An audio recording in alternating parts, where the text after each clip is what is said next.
பிதாவை நாங்கள் நன்றி செலுத்துகிறோம். பவுல் அழகாய் ஒரு வார்த்தை வெளிப்படுத்துகிறார். பிலிப்பியர் 4:13 என்னை பலப்படுத்துகிற கிறிஸ்துவினால் எல்லாவற்றையும் செய்ய எனக்கு பலன் உண்டு. எனக்கு வலுவூட்டுகிறவன் துணை கொண்டு எதையும் செய்ய எனக்கு ஆற்றல் உண்டு. இந்த வார்த்தை நீங்க நல்ல கவனிங்க.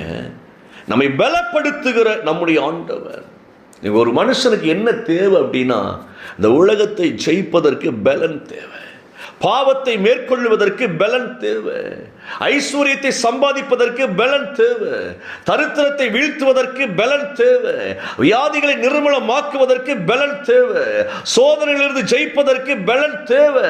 சோ அதிகமாய் நம்ம பலனாய் இருக்கும்படியாக ஒரு மனுஷனுக்கு தேவன் அற்புதங்களை செய்கிறவராகவே இருக்கிறாங்க.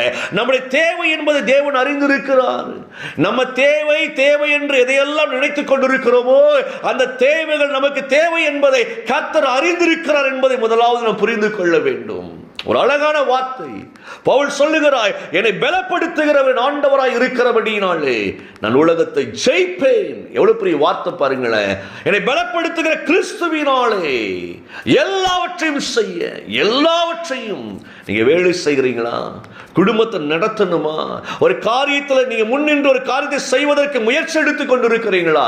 ஒரு திருமண காரியத்தை நடத்தணுமோ, நீங்க எந்த ஒரு காரியத்தை செய்ய வேண்டியதா இருந்தாலும் நமக்கு முதல்ல தேவை என்ன அப்படின்னா, தெய்வத்தினுடைய வல்லமை நமக்கு தேவைங்க. நம்முடைய ஆண்டவரின் வல்லமை தேவை. அதைத்தான் பவுல் எழுதுகிறார், அழகாய் சொல்லுகிறார். ஐயா, என் வாழ்க்கைக்கு தேவையான ஒன்றை நான் பெற்றுக்கொண்டேன், அது என் ஆண்டவரின் பலன் அப்படிங்கிறார். பாருங்களேன், என்னை பலப்படுத்துகிறவர் அவர் தான். உலகம் என்னை பலப்படுத்தாது. உலகத்தின் செய்திகள் அனைத்தும் என்னை பலவீனமாக்கக்கூடிய செய்திகளாக இருக்கிறது. நான் சந்திக்கின்ற மனிதர்கள் என்னை பலவீனப்படுத்துகிறவர்களாக இருக்கிறார்கள். நான் தேடி செல்கிறவர்கள் என்னை பலவீனப்படுத்துகிறவர்களாக இருக்கிறார்கள். நான் சந்திக்கின்ற ஒவ்வொரு பிரச்சனையும் என்னை பலவீனப்படுத்துகிறதா இருக்கிறபடியினால நான் தெய்வத்தை நம்பி வந்திருக்கிறேன், என் ஆண்டவரை நம்பி வந்திருக்கிறேன். ஏனென்றால் அவர் ஒருவரே என்னை பலப்படுத்துகிற என் ஆண்டவர். யோசித்து பாருங்களேன், பர்த்திமேயு ஆண்டவர் நோக்கி கூப்பிடுகிற பொழுது சுற்றத்தார் அதட்டுகிறார்கள். இயேசுவை சுற்றி இருக்கிறவர்களும் சீசர்களும் அதட்டுகிறார்கள்.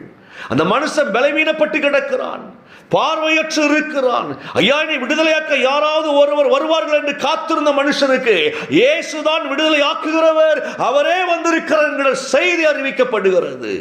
சலசலப்பை, அந்த சத்தத்தை கேட்டு அந்த மனுஷன் யாரையா போறது, யாரையா போறது அப்படின்னு உடனே குணப்படுத்துகிற இயேசு வருகிறார் ஐயா, சுகப்படுத்துகிற இயேசு வருகிறார் ஐயா என்பதை மனுஷன் கேள்விப்படுகிறான். பாருங்கள், கேள்விப்பட்டு அவன் சும்மா இருக்கலங்க.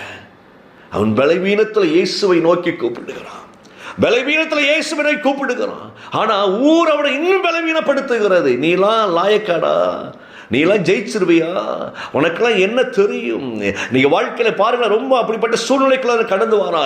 உனக்கு என்ன தெரியும்? நீ பிள்ளைங்க அம்மா அப்பாவை பார்த்து கேட்க, உங்களுக்கு எல்லாம் என்ன தெரியும் அப்படின்னு கேட்குது பிள்ளைங்க. இன்னைக்கு எங்க வாழ்க்கை எங்களுக்கு பார்த்து கொள்ள தெரியும். இன்னைக்கு உலகம் அப்படி போய்கொண்டு இருக்கிறது. என்னதான் நீங்கள் அட்வைஸ் பிள்ளைங்களுக்கு பண்ணினாலும் எங்களுக்கு பார்க்க தெரியும், எங்களுக்கு பார்த்து கொள்ள தெரியும். பேசாம நீங்க சோத்த போட்டீங்களா, அமைதியா இருங்க. கேட்கிற பணத்தை கொடுத்துட்டு அமைதியா இருங்க, கேட்கிற பொருளை வாங்கி கொடுத்துட்டு அமைதியா இருங்க. வேற எதுவும் பேசுறது உங்களுக்கு அதிகாரம் கிடையாது என்று பிள்ளைங்க பெற்றோர் மிரட்டுறாங்க. இன்னைக்கு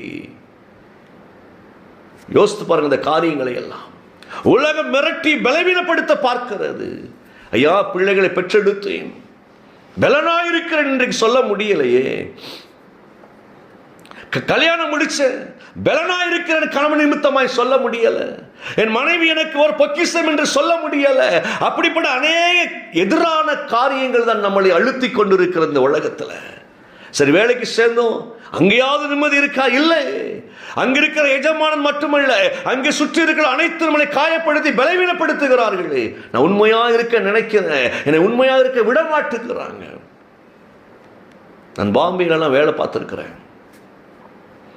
நான் கம்பெனிக்கு உண்மையாக இருக்கும்படி வேலைக்கு போன பொழுது அந்த கம்பெனி எஜமானனை அனுப்பி வைத்தார்கள்.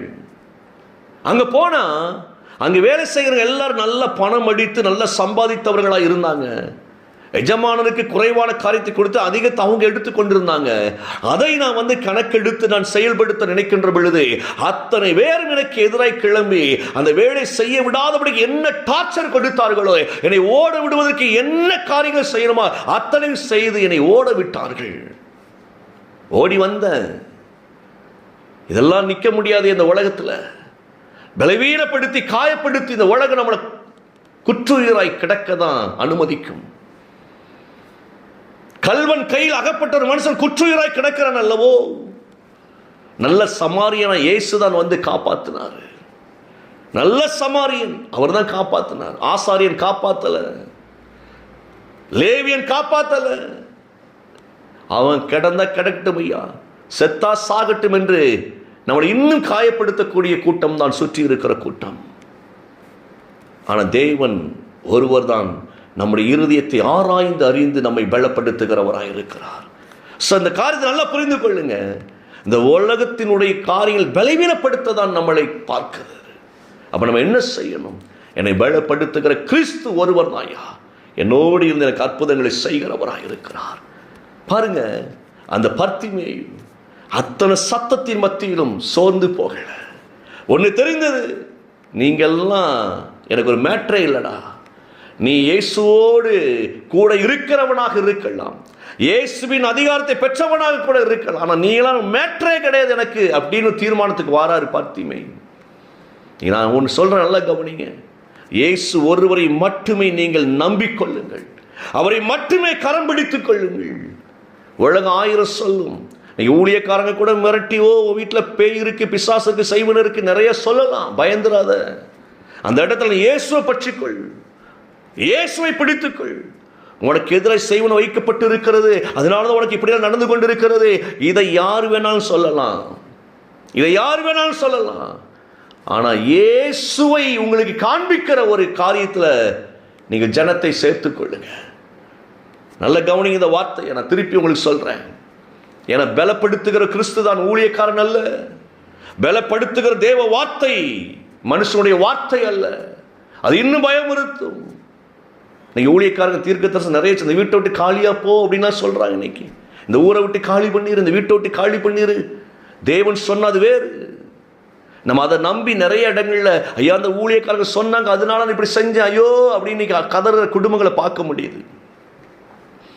ஒரு ஊழியக்காரன் சொல்றானா, முதல்ல நீ போய் ஆண்டவர்கிட்ட உட்கார், ஆண்டவர் இந்த ஊழியக்காரன் இப்படி சொல்றாங்களே நான் என்ன செய்ய? நீர் தான் நீ பலப்படுத்த முடியும், நீர் தான் நீ காப்பாற்ற முடியும். ஆண்டவரே உங்ககிட்ட வந்திருக்க தேவ சமூகத்தில் உட்கார்ந்து அந்த பலனை நீங்கள் வாங்கிக் கொள்ளுகிற பொழுது தெய்வத்தினுடைய மகிமையை நீங்க பார்க்க முடியும். யார் என்ன சொல்ல அப்படி நம்பிடாதீங்க. நீங்க ஆண்டவர்கிட்ட போங்க, ஆண்டவரே நீங்க பேசுங்க என் கூட, நீங்க தான் என்னை பலப்படுத்துகிற கிறிஸ்து, நீங்க தான் எனக்கு நன்மை செய்கிற ஆண்டவர். தாவீது பாருங்க 38ஆம் சங்கீதத்தில் ரொம்ப அழகா சொல்றாருங்க. நான் வேதனைப்பட்டு ஒடுங்கினேன், நாள் முழுவதும் துக்கப்பட்டு திரிகிறேன், என் குடல்கள் எரிபந்தமாய் எரிகிறது, என் மாம்சத்தில் ஆரோக்கியம் இல்லை, நான் பலனற்று போய் மிகவும் நொறுக்கப்பட்டேன், என் இருதயத்தின் கொந்தளிப்பாள் கதறுகிற அப்படிங்கிறாரு. பலனற்று இருக்கிறேன். ராஜாவா இருக்கின்ற தாவீது சொல்றாரு, நொறுங்கி போய் இருக்கிற ஆண்டவரே, பலனற்று இருக்கிற, என்னை சுத்தி இருக்கிற அத்தனை பேரும் என்னை குத்தி காயப்படுத்திக்கிட்டு இருக்கிறாங்க, உங்ககிட்ட வந்திருக்கிறேன், என்னை பலப்படுத்துவீராக. பர்த்திமை தேவனிடத்தில் பலப்பட்டார், பார்வை அடைந்தார், சோர்ந்து போகல. நீங்க உலகத்தின் வார்த்தையை நினைத்து சோர்ந்து போயிடாதீங்க, உலகம் பயமுறுத்துகிற நினைத்து பலவீனப்பட்டு விடாதீர்கள். என நமக்குள் ஒருவர் இருக்கிறார், அவர் நம்மளை பலப்படுத்தி கொண்டே இருப்பார். நீ போ மகனே, நான் உன் கூட இருக்கிறேன், நீ பயப்படாத, நான் உன் கூட இருக்கிறேன், உன் பிள்ளைகளை ஆசீர்வதிப்பேன், உன் வேலையில் உன்னை ஆசீர்வதிப்பேன், உன்னை நான் வாழாக்காமல் தலையாக்குவேன், அநேக ஜாதிகளுக்கு நீ ஆசீர்வாதம் இருக்க உன்னை உயர்த்துவேன், நீ பயப்படாத அப்படின்னு நம்ம கூட பேசக்கூடிய ஒரே ஒரு நபர் யார் அப்படின்னா ஏசப்பா மட்டும்தான். அவரை மட்டுமே நீங்கள் இந்த இடத்துல புரிந்து கொள்ளுங்க. அவர் நல்லவராகவே இருக்கிறார், அவர் அதிசயங்களை காண பண்ணுகிறவராகவே இருக்கிறார். கண்களை மூடுவோமா? சொல்லுங்க, என்னை பலப்படுத்துகிற கிறிஸ்து என் கூட இருக்கிறபடினால நான் சோர்ந்து போக மாட்டேன், அவர் பலப்படுத்தி கொண்டே இருப்பார், நான் வீழ்ந்து விட மாட்டேன், என் ஆண்டவர் என்னோடு இருக்கிறார். பிதாவே, நன்றியோடு நாங்கள் உம்மை துதிக்கிறோம். இயேசுவின் நாமத்துடைய கரத்தில் ஒப்புக் கொடுக்கிறோம். ஆண்டவரே, நீ நல்லவர், நன்மை செய்கிறவர். இணைந்து இருக்கிற ஒவ்வொரு பிள்ளைகளுக்காக நான் ஜெபிக்கிறேன். ஸ்தோத்திரம், ஸ்தோத்திரம். இயேசுவின் நாமத்தில், இயேசுவின் நாமத்தினாலே எங்கள் ஆண்டவர் அதிசயங்களை காணப்படுவதற்காக நாங்கள் நன்றி செலுத்துகிறோம் ஐயா. இன்றைக்கும் நாங்கள் உடைய வேத சத்தியத்தின்படி பலனாய் எழும்புவதற்கு கொடுத்த கிருபைக்காய் நன்றி. இயேசுவின் நாமத்தில் நாங்கள் ஜெயம் எடுக்கிறோம் நல்ல பிதாவே. ஆமென், ஆமென்.